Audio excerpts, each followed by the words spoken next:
Fala galera, bem-vindo a mais um Papo de Bizeiro aqui no CS Studio Geek. E hoje vamos dar continuidade nas nossas análises da coleção de graphic novels da Eagle Moyes. E hoje é o volume 5, que é Superman e Batman Inimigos Públicos. Essa aqui é uma edição muito bacana que reúne os dois maiores heróis da DC. Eu também tenho ela em formato americano, que eu ganhei. Muito boa. Pra você ver como eu gosto do Superman e Batman. Acho que essa história aqui, eu não diria que é a melhor história dos dois, mas é uma que ficou muito bem conhecida. Tanto é que teve a animação também. Eu queria falar um pouco da animação. A animação, eu não lembro o ano que saiu, se eu puder eu ponho aqui na tela, mas uma animação muito boa.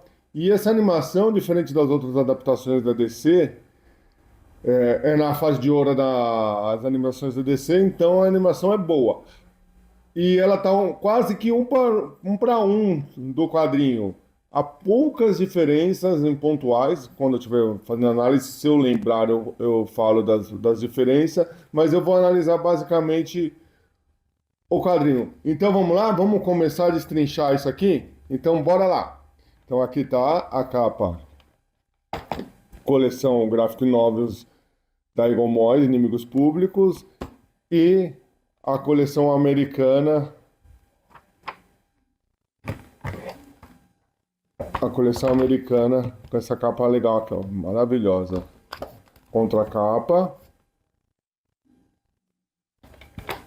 e a contracapa do volume 5. Então vamos lá, vamos analisar, vamos deixar essa aqui de lado, vou deixar aqui, ó. Vamos analisar essa aqui. Então vamos começar de novo, contracapa. A contracapa dessa aqui já não é tão legal quanto as outras que eu tenho analisado até o momento, que geralmente tem uma imagem inteira do personagem. Aqui parece que eles pegaram só duas páginas lá e deixaram aqui nesse desenho aqui. Vamos lá. Aqui tá Inimigos Públicos. Esse aqui é o Superman, para quem acompanha o Reino da Manhã sabe que esse aqui é o Superman do futuro. Aquele de novo. Essa forma dele do futuro aqui é muito bacana, né? Então vamos lá. Aqui tá o pessoal que trabalhou. O Jeff Loeb, né? Que todo mundo já conhece de Batman ao longo do Dia das Bruxas. Ed McGuinness, que deixa incrível os desenhos. Uma das grandes diferenças da animação para cá é os desenhos, porque o Ed McGuinness manda muito bem. E na animação tentaram emular o traço dele, que não ficou muito bom. A animação é muito boa, diferente do quadrinho, a animação foca na ação, né? Apesar de ser para um, a, a animação, o quadro, como os movimentos de quadro, o ritmo de combate ficou incrível na animação. Aqui apresenta o Inimigo Público, um pouco das biografias do McGuinness, do Loeb, que nem aqui fala, ó, o Longo Dia das Bruxas, Superman As Quatro Estações, Mulher Gato, Cidade Eterna, e assim, e fora mais. O Ed McGuinness também ganhou uma atenção dos fãs no trabalho dele por Deadpool e Vampirella. Aqui tem os outros colaboradores. Aqui fala um pouco da história até aqui. Aqui diz até um pouco dessa revista aqui que eu vou pegar aqui, ó. Que é essa história se passa depois dessa aqui, ó. Essa história aqui, ó. Superman, Presidente Lex. Então, nessa história, o Lex Luthor já é presidente dos Estados Unidos. Então vamos começar. Então o quadrinho ele começa de um jeito bem legal que mostra a diferença, a dicotomia entre os dois personagens. O Superman começa a falar, é narrado pelo Superman, falando que como o sonho começou, e narrada a parte pelo Batman, como o pesadelo começou. E vai mostrando o começo da vida dos dois personagens, o Superman chegando na Terra, os pais do Batman sendo assassinados, o Superman caindo no Kansas, o Bruce Wayne olhando os corpos dos pais. E aqui fala o Superman falando que de repente, que no sonho ele se vê maior, com o papai e a mamãe, com o papai e a mamãe entrando na vida dele. E foi assim que a infância dele começou. Já no trecho do Batman, ele fala que de repente o pesadelo veio até ele, se sentindo sozinho com o pai e a mãe dele, o deixando para sempre. E foi quando a infância dele acabou. Então, você vê, dois personagens com uma origem totalmente diferente e que no final se tornaram os melhores do mundo. Parte um os melhores do mundo, lutando com o mesmo objetivo. Então vamos começar aqui. Os desenhos que, né, do Ed McGuinness é muito bom. Apresentamos o Metalo. O começo é diferente da animação, bem diferente. O Superman vai enfrentar o Metalo, depois vai atrás do Batman lá. A imagem. Eles enfrentam o Batman o Metalo em Gotham também. O Metalo atira no Superman com a bala de kryptonita. E vamos seguindo. Então, ao tempo que eles estão enfrentando o Metalo, é descoberto que um enorme meteoro de kryptonita está em direção à Terra. E o presidente que no caso é o Lex Luthor, começa a tomar as medidas para conseguir deter esse meteorito. O Superman e o Batman continua a história do Superman. Eu vou passar rápido porque essa história aqui, se vocês quiserem, vocês buscam. Hoje ela tem até no. A Panini recentemente lançou uma edição absoluta dessa história aqui. Eu não sei se tem essa história ou tem mais histórias. Eu deixo aí aqui na tela, se eu pegar alguma informação. Aqui está o Superman. Aí, aqui é onde que difere um pouco. Aqui é montado que o Metalo matou o pai do Batman. Aí eles discutem um pouco, mas isso é só um plano do Lex Luthor. Até que um tubo de explosão estoura atrás do Superman, revelando o Superman do futuro. Essa estética do Superman do futuro é incrível. Se é esse com fundo negro, eu acho muito legal. Acho que fica muito. E a imponência do Superman do futuro é incrível. Apesar que os desenhos do Ed McGuinness colabora muito para isso. E começa uma batalha entre eles, que ele vem impedir alguma coisa que vai acontecer no futuro, ele precisa deter os dois. Não diz ao todo. E isso aqui não está na animação. Então é uma batalha entre os dois. Aí o Batman vai atrás do Anel de Kryptonita, só que o Superman do futuro já sabe disso aí, vai lá deter ele. Aí no momento que cena maravilhosa. No momento que o Superman do futuro está pronto para matar o Batman, o Clark põe a Kryptonita que estava alojada no peito dele e atira no Superman do futuro. E aparece só o sonzinho da explosão aqui do tubo de explosão. Bom, quem conhece quadrinhos já sabe que esse boom não é do carro caindo, é o tubo de explosão sendo ativado. Aí volta para Casa Branca, com o presidente dando uma declaração que ele fala que o meteoro está sendo atraído, vê se pode, o meteoro está sendo atraído pelo Superman, por ser kryptoniano, tudo, e oferece uma recompensa de US$ 1 bilhão em cima, na cabeça, para levar o Superman preso até ele. E aqui essa parte, que começa com a Banshee prateada atacando o jato, a nave do Batman, é onde fica 1 por 1 na animação. É tudo igualzinho. O Superman lutando com a Banshee, que é a parte 3 contra todos. O Batman enfrentando os inimigos de gelo lá. O Superman do espaço. Você derrota ele, de tão poderoso que ele é. Aí aparece o Solomon Grundy, o Mongol. A luta vai desenrolando. A ação nos quadrinhos é muito bem feita. Vem a Lady Shiva. Porém, na animação isso aqui ficou fantástico. Os animadores estão de parabéns, que essa cena aqui é 1 para 1. É 1 para 1. Porém, o que aqui é rico nos desenhos do McGuinness, tem a riqueza do desenho dos McGuinness, na animação tem uma riqueza de fluidez e de combate. Os combates são incríveis, mano. E aqui eles derrotam todos, derrotam o Gorilla Grodd que estava controlando eles até então. Aí aparecem diversos vilões atrás da recompensa de 1 bilhão, né? E de repente aparece uma equipe, que também tem uma pequena diferença da animação, tá? E querendo prender os dois. Aí a batalha entre eles começa, também 1 para 1.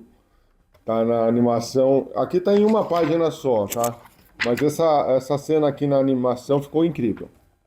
Eles vão lutando, Major Force. Os únicos vilões mesmo nessa equipe formada aqui, você pode dizer que são vilões mesmo. O único vilão mesmo seria o Major Força. Todo mundo já conhece o Major Força.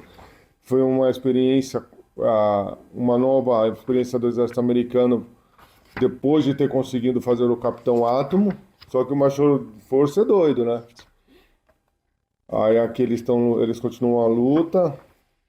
O Superman voa com a Poderosa para fora, para o espaço. Aqui mostra o Lex Luthor que ele tá metendo anabolizante baseado em Kryptonita no corpo para deixar ele mais forte. O Superman volta com a Poderosa já passa pro lado deles. O Major Força perde o controle, a razão, e está pronto para fazer uma fisão nuclear no meio de Tóquio. Então, o Capitão Átomo resolve deter ele, né? Absorver toda a energia nuclear para deter ele. E detém. Nisso, a Sociedade da Justiça entra em ação também e manda os dois pesos pesados dele, que é o Capitão Marvel e o Gavião Negro. Aí eles estão lá, aí os dois chegam, o Capitão Marvel já derruba o Superman e começa a batalha entre eles, né? Aí mostra a sincronia dele do Superman e do Batman, que com uma palavra eles mudam o jogo. E no final o Superman voa com o Gavião Negro, o Batman tá lá com Billy, que ao pronunciar Shazam se transforma em Capitão Marvel, e aparentemente os dois derrotam o Superman e o Batman. Aí aqui chega uma outra diferença que não tem na animação, né? Que é a parte que há um pedaço da Super Família e da Bat-Família até a época fora a Superwoman na época, o Superboy Connor Kent, a Aço, a sobrinha do Aço e o Krypto, né? Aparece o Krypto aqui, ó.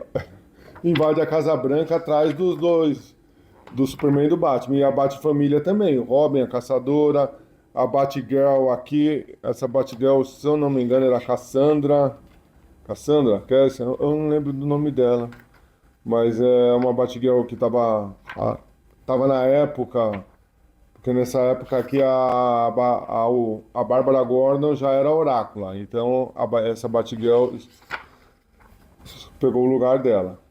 Então lá, o Asa Noturna também aparece, só que eles até confrontam o Lex Luthor, mas o Lex Luthor tá dopado, anabolizado com a Kryptonita lá e derrota todo mundo. Aí aparece em outra época que também que não tem na animação, que é o Capitão Marvel, depois de absorver toda a energia nuclear, dá um salto quântico e vai para o futuro, onde encontra o Superman do futuro na cadeira do Metron, um dos novos deuses. Mas isso aqui não é bem trabalhado, não, viu? Eu vou te falar que tiraram da animação, mas faz sentido, porque não é nada trabalhado. Eu não sei se na época que eu não acompanhei as edições mensais da época, eu não sei se tem a ver com as histórias da época. Tem alguma coisa que vai fazer ligação. Porém, nesse quadrinho é só um plus a mais, não é nada demais, só aumentou o número de páginas. Aí aqui aparece o Gavião Negro, Gavião Negro na Casa Branca. Aí o Gavião Negro libera o Superboy e a Superwoman que tava presa dentro de uma cápsula com kryptonita. O Capitão Marvel chega em resgate da Superfamília e se vê que, na verdade, não era o Capitão Marvel, não era o Falcão Negro, nem o Capitão Marvel, e sim o Superman que estava disfarçado de Capitão Negro, o Falcão Negro era o Batman. Que eles não tinham sido derrotados pelos dois, eles eram parte dos planos e no momento oportuno os dois derrotaram os dois, né? O Shazam e o Capitão Marvel. Não, o Capitão Marvel e o Gavião Negro. Não mostra isso, mas também na animação também não mostra não. Aí começa uma batalha entre os dois e o presidente com aquela armadura clássica do Lex Luthor, né? Que na verdade não começa a batalha, eles jogam o presidente e vão embora para deter um meteoro. Aí o Lex Luthor se anaboliza de novo e põe a armadura clássica dele para ir atrás dos dois. E nisso, o Superman e o Batman vão atrás do Hiro Okumura, é um super gênio do Japão, que é o novo mestre dos brinquedos, que constrói um foguete inspirado no. É muito legal, um foguete de robô gigante inspirado em Superman e Batman. Um amálgama dos dois. Nisso, o Capitão Marvel chega, só que o foguete teria que ser guiado até o asteroide. Aí o Capitão Marvel chega. A outra diferença com a animação, que na animação quem guia o foguete é o Batman. E aqui o Capitão Marvel volta e leva o foguete, enquanto o Batman e o Superman ficam para deter o Lex Luthor, né? Batalhar com o Lex Luthor, né? Aí a batalha vai acontecendo, né? Aí eles vão até LexCorp. O foguete, o asteroide é destruído pelo Capitão Marvel. Aí tem umas reportagens falando que o Superman é inocentado, que o Luthor é indiciado, a Amanda Waller também é presa junto, que o presidente Luthor é considerado morto, e o amigo de infância do Superman, o Pete Royce, assume a presidência dos Estados Unidos, que ele era o vice do Lex. E no final mostra que o Lex estava vivo, né? Então acaba isso, o final da animação é um pouco diferente, que é o Batman que vai atrás, vai destruir vai destruir o asteroide, mas o Lex Luthor é preso, ele não é dado como morto na animação. Então é só essa diferença, mas é basicamente um para um. Aqui tem uma pequena história de quando o Superman, o primeiro encontro do Clark e do Bruce, que o Clark estava jogando com o Pete Royce, com os amigos dele, beisebol, e enquanto o carro do Alfred para com o Bruce Wayne dentro, jovem, né? Foi o primeiro relance entre os dois. Uma historinha de 2 páginas, bem bacana. Aí aqui a gente entra um pouco dos esboços do McGuinness, os extras da Egon Moyes, de vez em quando a Egon Moyes pode, o robô, o amálgama do Batman Superman. As capas, essa é a capa da edição absoluta, a capa B da época, algumas capas alternativas, Superman e Batman 2, então, muito boas capas. A capa do formato americano, que é basicamente aquele que eu mostrei para vocês, que eu não sei nem mais onde eu pus aqui, ó. Aqui tá a capa. Exatamente. E uma historinha extra do Superman e o Batman, como a Egon Moyes costuma fazer no tempo da Era de Prata, né? Antigamente. E aqui é um relance do próximo volume que eu vou destrinchar com vocês aqui. E acabamos. Superman, Batman e Inimigos Públicos. O que eu posso falar sobre essa história? É uma história muito boa. Não é maravilhosa, 100% sensacional, mas é muito boa. E eu gosto de lembrar que não é a única história do Superman e Batman. Eu vi, as primeiras histórias que eu vi foram essas. Primeiro, o Super Powers 17, rapidinho, onde o Superman e o Batman se encontram pela primeira vez e eles enfrentam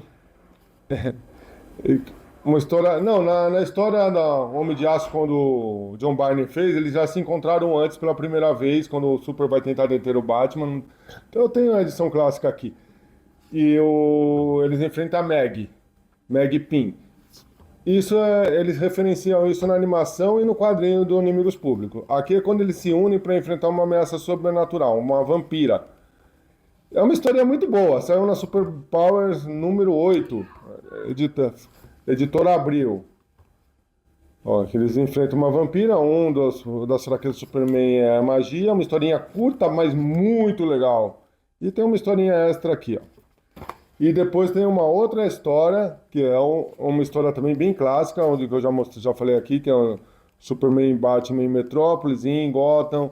Uma história aventura comum, normal, que nessa parte, como eu já falei antes, tem uma das cenas que mostra o nível de amizade, comprometimento e lealdade entre os dois, o que torna os dois os melhores do mundo, é quando o Superman confia ao Batman o anel de Kryptonita e confia a maneira de deter ele no único homem que ele pode confiar a vida dele, Batman. Então essas 2 páginas aqui mostram muito nessa Super Power. Eu sei que essa aqui saiu na saga do Superman, a nova saga do Superman. Essa aqui eu não sei se tem, mas essa aqui também saiu na saga do Superman, essa história é muito boa. Aqui os desenhos são do Ordway, Gary Ordway. E é isso, gente. Então eu trouxe um pouquinho de Superman e Batman, os dois maiores heróis da DC, The World Finest, os melhores do mundo. E é isso. Então hoje eu vim para falar de Inimigos Públicos, Missão Cumprida. Muito boa essa história. Eu sugiro que leiam, porque é muito boa. Sugiro que leiam o World Finest, procure aí. Você viu, tem formato americano, já saiu no ônibus, tem tudo que é lugar. Essa história você acha em todo lugar. Tem animação, é uma história muito legal. Sugiro fortemente que leiam. Não é uma das melhores, mas é tão boa. É ótimo, não é ruim não. Os desenhos maravilhosos e na animação, uma animação fluida e muito bem feita. E é isso, galera. Então, o Papo Gibizeiro fica por aí. Se gostou do vídeo, não esqueça de dar um like aí, compartilha, comenta o que acharam, comenta qual o melhor encontro do Superman e o Batman na opinião de vocês. E o Papo Gibizeiro fica por aí. O Papo Gibizeiro fica por aqui. Valeu!